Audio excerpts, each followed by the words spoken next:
एक महाराष्ट्र की भक्त थी, उनका नाम है कानोपात्रा। क्या नाम है? पंढरीनाथ जी की भक्त हुई कानोपात्रा। जिसको ठाकुर जी को प्राप्त करना होता है वो कैसे भी कर लेता, और जिसको नहीं करना होता सब व्यवस्थाएं मिलने के बाद भी नहीं करता। कानोपात्रा एक वैश्या की पुत्री थी। इनकी माताजी का नाम श्यामा, नगर वैश्या थी। जब कानों का जन्म हुआ तो मां के मन में आया कि जो कलंक मुझ पर लगा है वो कलंक कभी मेरी पुत्री पर ना लगे, और इस कलंक के कारण मेरी पुत्री को कोई कष्ट ना दे, ऐसी विचारधारा उनके चित्त में आ गई। बहुत ध्यान से सुनिएगा। लेकिन कई बार ऐसा नहीं होता। अगर माता पिता दोषी होते हैं तो उनके बालकों को भी उसी दोष में ठहरा दिया जाता है। समाज संसार बहुत खतरनाक है बंधु। इन लोगों को चाय के साथ चर्चा करना बहुत अच्छा लगता है, और उस चर्चा का विषय कई बार आप भी बन जाते हैं। आपकी जरा सी भूल एक बार करके देख लो, आप सब लोग भी। कैसे करो?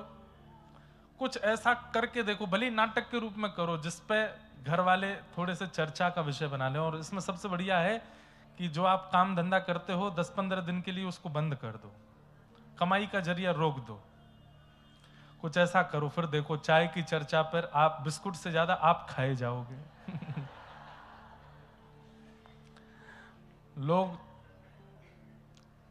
गाड़ी में सफर पर चर्चा का विषय आप बन जाओगे। लोगों के रास्ते 200-200 किलोमीटर कब पार हो जाएंगे पता ही नहीं चलेगा। आपको बहुत याद करेंगे लोग, हिचकियां आएंगी आपको। तो कानोपात्रा का जन्म हुआ। मां के मन में यह भाव था कि जैसा कलंक मुझ पर है मेरी पुत्री को ना लगे, मेरी पुत्री कम से कम ठाकुर जी की भक्त बने। और एक बात आपको बता दें, पिता यदि ठान ले कि मुझे अपने पुत्र या पुत्री को यह बनाना है तो संभवतः हो सकता है कि वो ना बने, लेकिन मां यदि ठान ले तो 90% वो बालक बन ही जाएगा जैसा मां चाह रही है वैसा। मां चाह ले तो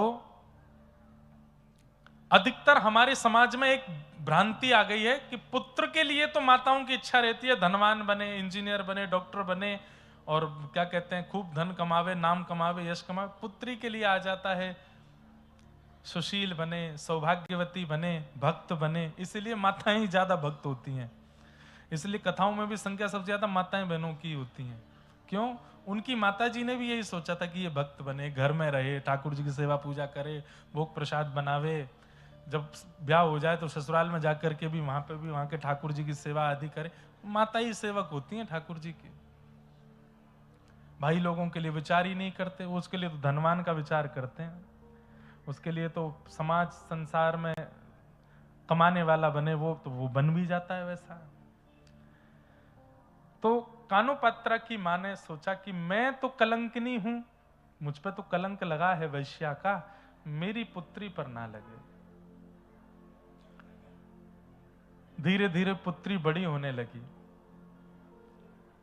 अब जहां वो रहती थी आसपास भी सब वेश्या ही रहती थी, तो उनको देख करके गाना बजाना भी वो सीख गई। कानोपात्रा गाती भी थी, उनकी तरह नाचती भी थी। तो मां जब आती तो आकर के डांटती, क्या गा रही थी? बोले मैंने सुना। तो फिर रात भर उनकी मां बैठ करके एकांत में फिर तुकाराम जी का अभंग सुनाती, तुकाराम जी का अभंग सुनाती, जनाबाई का अभंग सुनाती, नामदेव जी का अभंग सुनाती, ठाकुर जी का कीर्तन भजन सुनाती। बोले वो नहीं गाना, ये गाना है। धीरे धीरे कानोपात्रा में वैसी ही भक्ति जागृत होने लगी, वैसा ही भाव कानोपात्रा के चित्त में आने लगा।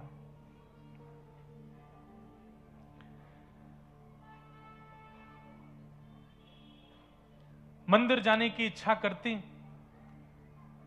तो कानोपात्रा की मां कहती कि हम इतने पवित्र कुल की नहीं है, इतने पवित्र खानदान की नहीं है कि हम मंदिर जा सकें। लेकिन इसको कैसे समझाऊं ये बात? मंदिर जाएंगे तो कोई रोकेगा टोकेगा, हमें नहीं जाने देगा। रात्रि में जब माँ कहीं जाती तो पूछती, माँ आप मुझे रात में अकेला छोड़ के चली जाती हो, मुझे भी लेके चला करो साथ में। तो माँ झूठ बोलती कि हमारे नगर में भूत प्रेत बहुत है, मैं उनको भगाने जाती हूँ। इन बातों से वो रुक जाती। लेकिन कब तक छुपाए छुपे बातें। धीरे धीरे कानो पात्र जब बड़ी हो गई तो उसका भी रूप इतना सुंदर, उनका भी आकर्षण इतना ज्यादा हो गया कि लोग बागों की कुदृष्टि उन पर आने लगी। अब नगर में चर्चे होने लगे, कानो पात्रा बहुत सुंदर है और उससे मिलना है, उसके साथ रहना है, उससे बात करनी है, ऐसी सब चर्चाएं जब मां सुनती तो उसको इतनी घबराहट होती कि मेरी बच्ची इन सब चीजों से दूर रहे। लेकिन लोगों की दृष्टि तक तो ठीक थी बात। एक दिन राजा की दृष्टि पड़ गई, और जब राजा कुछ ठान ले तो फिर प्रजा तो कुछ कर नहीं सकती। मां ने सदा समझाया कि तू केवल विठोबा की है, तू केवल विठ्ठल की है और कोई तेरा नहीं हो सकता। बहुत छोटा सा चरित्र है कानो पात्रा जी का, और एक ऐसी भक्त हैं जिन्होंने बहुत कम समय में ठाकुर जी को प्राप्त कर लिया। राजा के सैनिक लोग आ गए, कानो पात्रा को पकड़ लिया और चलो राजा ने तुमको बुलाया है, कोई अंतिम बात तुमको करनी हो परिवारी जनों से, मां से, तो कर लो, क्योंकि अब तुम वापस नहीं आओगे, अब तुम राज भवन में ही रहोगी, राजा को सुख प्रदान करना है। तो कानो पात्रा से जब पूछा गया कि तुम्हारा अंतिम इच्छा कुछ हो तो बताओ, तो उसने कहा मैंने जीवन भर विठोबा के कीर्तन सुने हैं, जीवन भर विठोबा का केवल नाम सुना है, दर्शन नहीं किया। एक बार मंदिर में आज्ञा लेकर के पुजारियों से कह, आप तो राजा के सैनिक हैं, आप तो जो चाहे कर सकते हो, जब राजा मुझे बुला ही रहे हैं तो राजा केवल एक प्रस्ताव दे दें, मुझे एक बार विठोबा को देखना है, उनको देख के मैं आ जाऊं। तो मंदिर में प्रवेश वर्जित था, वैश्या की पुत्री है, लेकिन राजा ने आज्ञा कर दी, बोले नहीं इसको दर्शन कराओ, उसके बाद ये हमारी सेवा में रहेगी। तो पुजारी आदियों ने भी फिर आज्ञा दे दी, मंदिर के द्वार खोल दिए और कानो पात्रा गई है पहली बार विठोबा के सामने, कमर पर हाथ धरे ठाकुर जी को आज तक केवल सुना है, लेकिन आज जैसे ही देखा सन्मुख गई, जाकर के कानो पात्रा के नेत्र सजल हो गए और सजल नेत्रों से ठाकुर जी से कहती है कि नाथ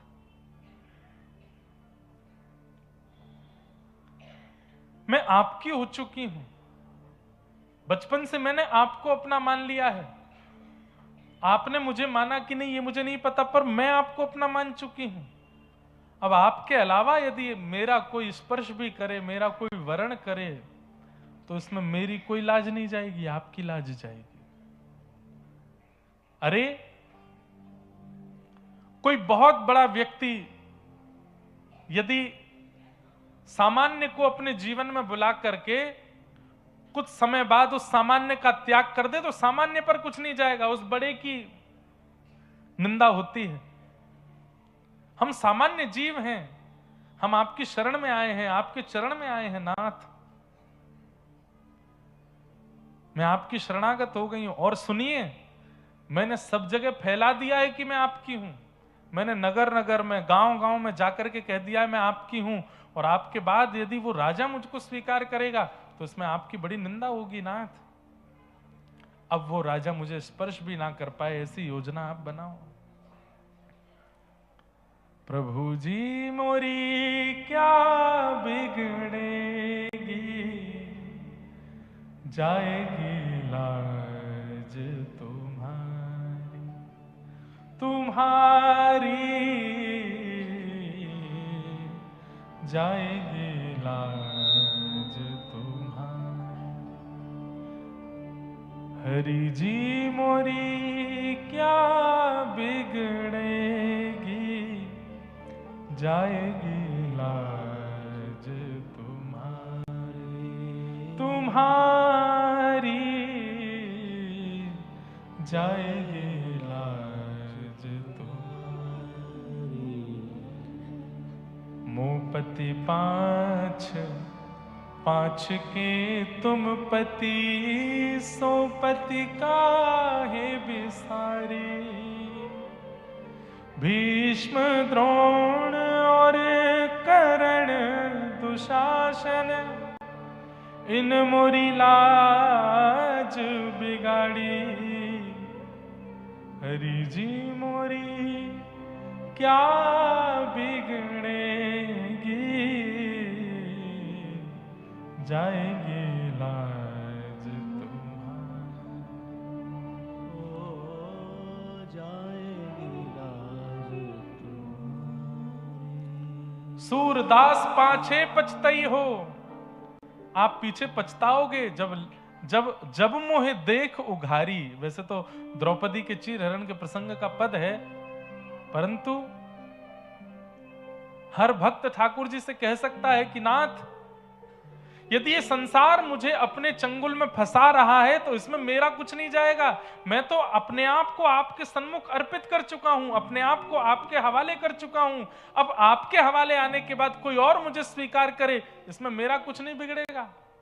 आप कमजोर हैं ये पता चलेगा दुनिया को, कि आपकी शरणागति प्राप्त करने के बाद भी किसी और के प्रति मेरा मन जा रहा है, कोई और मुझे खींच रहा है।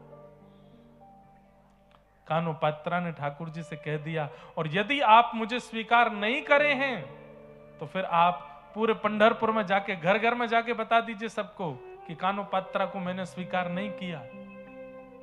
लेकिन नाथ, उसमें आपको बहुत श्रम होगा।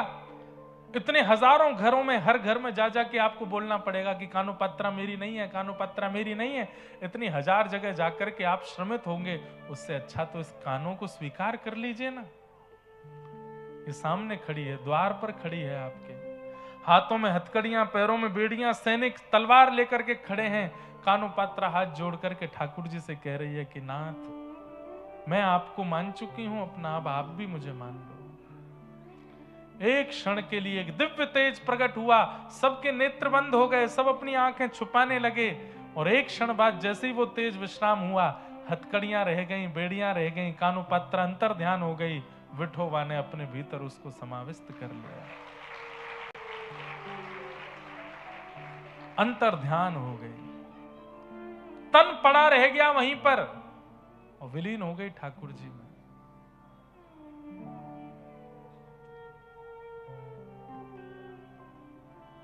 ठाकुर जी स्वीकार करें, इसी के लिए तो हम लोग भक्ति पथ पर चल रहे हैं, उसके योग्य हम बने, उसी के लिए तो हम लोग कथा भागवत सब श्रवण कर रहे हैं।